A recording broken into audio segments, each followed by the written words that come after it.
बादशाहों को वही शख्स नसीहत कर सकता है जिसको न सर का खौफ हो न ज़र का।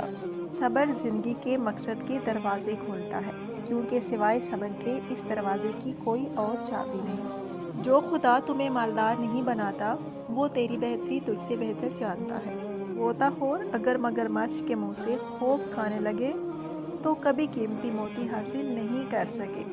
माल की ज़कात निकालते रहो, इसलिए कि जब बागबान अंगूर की बेकार शाखें तराश देता है तो उस पर ज़्यादा अंगूर आते हैं। दात है तो बस ज़मीन पर सो ले, कालीन की लालच में किसी के सामने ज़मीन बोसी ना कर। अगर कोई मुर्दे की कब्र खोदे तो मालदार और फकीर में तमीज़ नहीं कर सकता।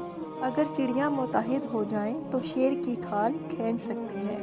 अगर इंसान रंज मसरत की फिक्र से बुलंद हो जाए तो आसमान की बुलंदी भी उसके कदमों के नीचे आ जाएगी। मोती अगर कीचड़ में गिर जाए तो भी कीमती है, और गर्द अगर आसमान पर भी चढ़ जाए तो भी बेकीमत। अगर रोज़ी अक्ल से हासिल की जाती तो दुनिया के तमाम बेवकूफ़ भूखे मर जाते।